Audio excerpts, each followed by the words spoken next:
Today, 19-year-old Madison Rothschild, daughter of real estate mogul Harrison Rothschild, struts into Judge Frank Caprio's courtroom wearing a $3,000 Versace dress and carrying a Hermes bag worth more than most people's cars. You're wondering why this socialite princess stands before a judge. Last Friday night, Madison decided traffic lights were suggestions for ordinary people. Racing through downtown Providence in her custom pink Lamborghini, she ran 3 red lights while live streaming to her 800,000 Instagram followers, calling other drivers peasants in economy cars. When Officer Martinez attempted to pull her over, Madison refused to stop, leading him on a 15-minute chase through residential neighborhoods before parking outside her country club. Throughout her pampered existence, Madison has never encountered a problem money couldn't solve. She assumed this situation would follow the familiar pattern: mention the Rothschild name, let daddy's lawyers handle everything, return to spa appointments by lunch. She had no idea she was about to face Judge Frank Caprio, a man who proves justice doesn't negotiate with trust funds. As today's hearing unfolds, this entitled princess will reveal complete contempt for working people and the legal system. And just when she thinks her family name will rescue her, Madison Rothschild will make the most catastrophic statement of her privileged life. She'll look directly into Judge Caprio's eyes and declare that people like her don't belong in places like this, that courtrooms are for criminals, not elite society members. What happens next becomes one of Judge Frank Caprio's most devastating responses to entitled arrogance. He shows this spoiled princess exactly where she belongs. Hit that like button and prepare to witness the complete dismantling of privilege when a billionaire's daughter learns some authorities cannot be purchased. This is justice that restores faith in the system. Enjoy the story. Friday morning, 10:30 a.m. Providence Municipal Court. The bailiff calls out, the state of Rhode Island versus Madison Elizabeth Rothschild. Charges: reckless driving, running red lights, failure to yield to emergency vehicle, resisting arrest. Madison glides through the courtroom doors like she's making a grand entrance at a charity gala.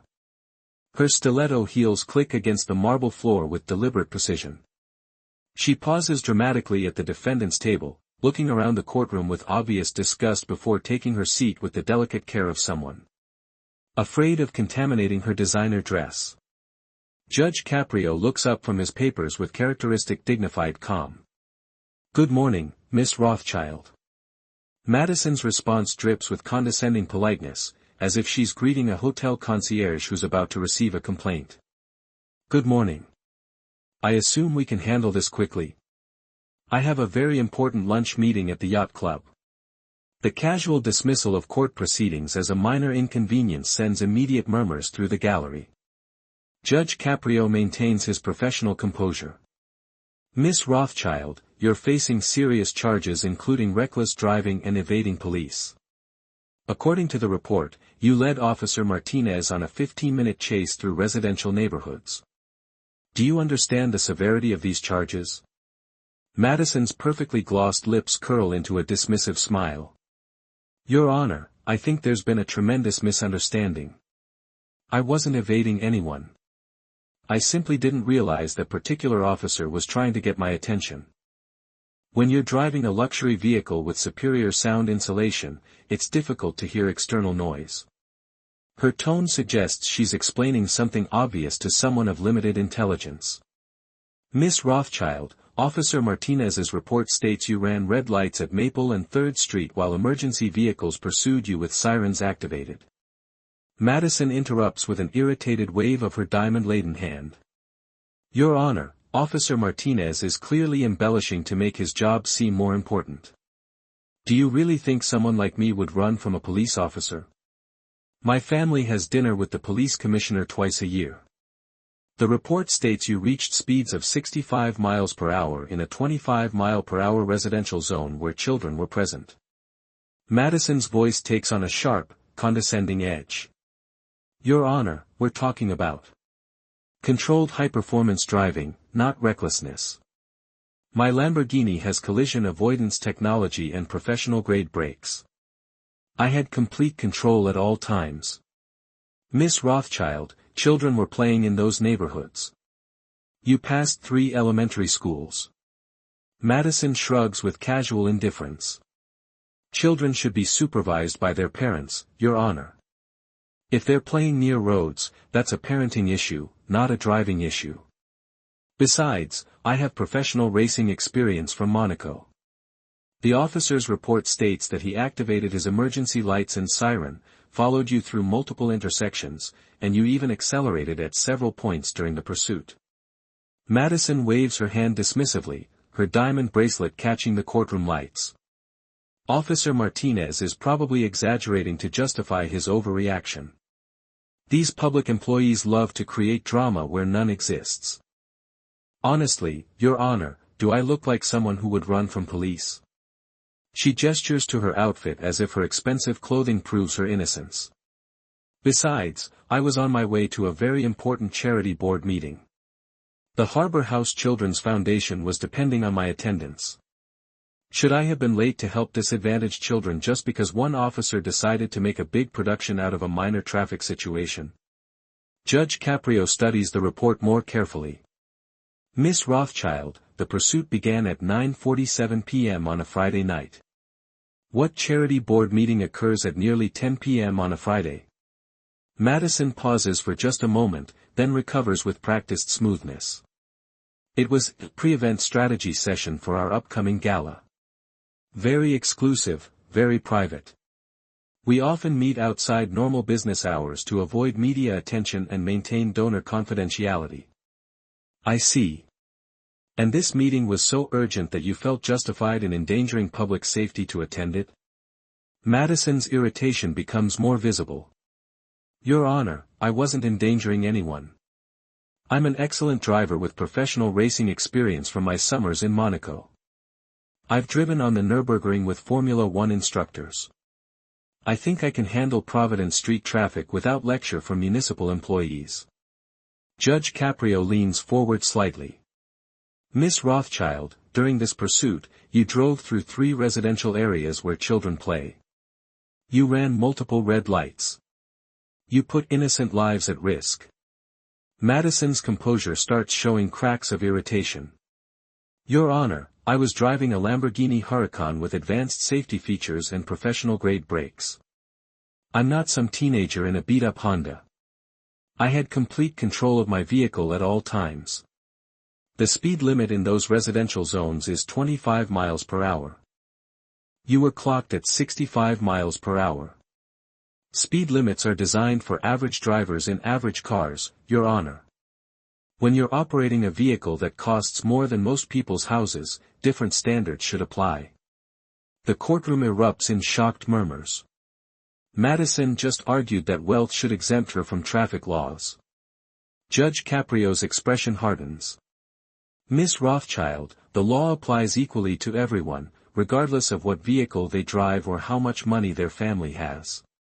Madison's mask of politeness begins slipping completely. Your Honor, with respect, that's a lovely ideal, but it's not realistic. My father Harrison Rothschild owns half the commercial real estate in this city. Our family foundation donates millions to local charities. We employ thousands of people in Rhode Island. She pauses dramatically, as if delivering the climax of a prepared speech. We're not talking about some random person who decided to speed to work. We're talking about a member of one of Providence's founding families. Someone whose charitable work has literally saved lives in this community. Judge Caprio's voice remains steady. Miss Rothschild, your family's charitable work doesn't grant you immunity from traffic laws. Madison's eyes flash with frustration. Your Honor, it's about context. When someone like me faces a legal situation, there are broader implications. If this goes public, it could affect our charitable giving. Should disadvantaged children suffer because one officer decided to make an example of a Rothschild? Are you suggesting that your charitable giving should influence how this court handles your case? Madison's voice takes on urgency. I'm suggesting practical solutions, Your Honor. A charitable contribution to a local cause instead of paperwork. Our family lawyer has a check prepared for $50,000. Miss Rothschild, did you just offer to make a payment in exchange for favorable treatment? Madison looks genuinely confused by the negative reaction. Payment? Your Honor, I offered charitable giving. There's a significant difference between a bribe and charity. Explain that difference, Miss Rothschild. A bribe benefits someone personally. Charitable giving benefits the community. If I donate to the police equipment fund, officers get better gear. Everyone wins. And in return for these charitable contributions, this minor misunderstanding gets resolved without damaging my family's reputation or disrupting our ability to help others. Judge Caprio's voice becomes deadly quiet. Miss Rothschild, are you suggesting that your family's wealth should place you above the law? Madison seems genuinely confused by the question, as if he asked why water is wet. I'm not above the law, Your Honor. I'm simply pointing out that there are different levels of society, and different expectations for different people. When you move in the circles I move in, minor traffic infractions are handled differently. How should they be handled, Miss Rothschild? Madison brightens, apparently thinking she's finally reached someone reasonable. Discreetly, Your Honor. A phone call to the appropriate people. A charitable donation to the police benevolent fund. Everyone walks away happy, and we avoid this unnecessary public spectacle. This public spectacle.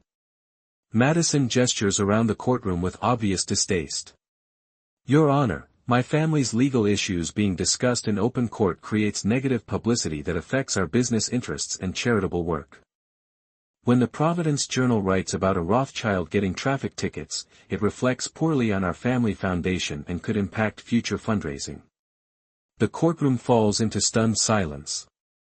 Madison Rothschild just openly described a corruption scheme while treating it as normal business practice. Judge Caprio stands slowly, his movement commanding absolute attention. Miss Rothschild, you just described attempting to bribe public officials. Madison looks genuinely surprised by the negative reaction. Bribe? Your Honor, that's such an ugly word. I'm talking about community partnership. Mutual benefit. Supporting local institutions while resolving minor misunderstandings through appropriate channels. Miss Rothschild, do you understand where you are right now?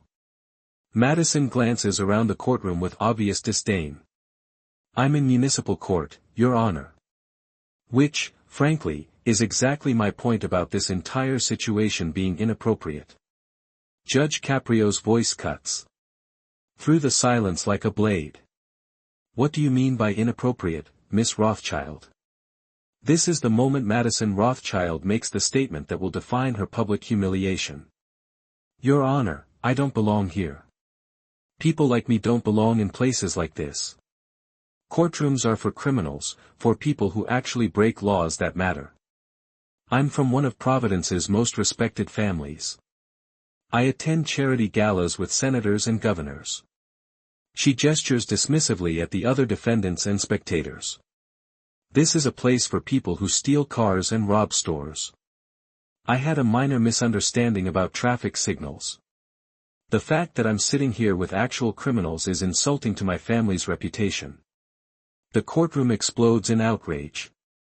Madison just declared herself too elite for the same justice system as everyone else. Judge Caprio's response comes with the force of decades spent defending judicial integrity. Miss Rothschild, you believe you don't belong here. You think courtrooms are beneath your social status. You consider yourself too important to follow the same laws as everyone else. Madison nods eagerly, apparently thinking he finally understands. Exactly, Your Honor. I knew you'd see reason once I explained the situation properly. Judge Caprio's next words will echo through the courtroom for years to come. Miss Rothschild, you're absolutely right about one thing. You don't belong here in municipal court. Your crimes and your attitude toward the law are far too serious for this level of judicial system. Madison smiles triumphantly, believing she's about to be dismissed. I'm transferring all charges against you to Superior Court, where felony cases are handled. Your reckless endangerment of children, your attempted bribery of public officials, and your complete contempt for the judicial process require more serious legal attention. The smile vanishes from Madison's face as the reality hits her. Additionally, I'm recommending that the State Attorney General's office investigate your family's history of community partnerships and charitable donations that mysteriously resolve legal problems. If this is how your family routinely handles law enforcement, Rhode Island needs to know. Madison's voice cracks for the first time. Your Honor, I didn't mean. I was just explaining how things usually work. How things usually work in your family is corruption, Miss Rothschild. What you described is a pattern of bribery that undermines the entire justice system. Judge Caprio delivers his final devastating blow. You said you don't belong here because courtrooms are for criminals. Miss Rothschild, you are a criminal. Your reckless driving endangered innocent lives. Your attempted bribery corrupted public officials. Your contempt for this court demonstrates exactly the kind of entitled arrogance that makes equal justice necessary. Madison's composure shatters completely. Your Honor, please. My father will be furious. This will be in the newspapers. Our family's reputation. Your family's reputation is built on believing laws don't apply to people with money. Today, you learn that justice doesn't care about your father's real estate empire or your mother's charity committees. As bailiffs explain the transfer procedures to Superior Court, Madison sits in stunned silence, finally understanding that in Judge Caprio's courtroom, privilege is worthless and justice applies to everyone. The spoiled princess who thought she was too elite for consequences just discovered that true justice recognizes no social hierarchy, only right and wrong.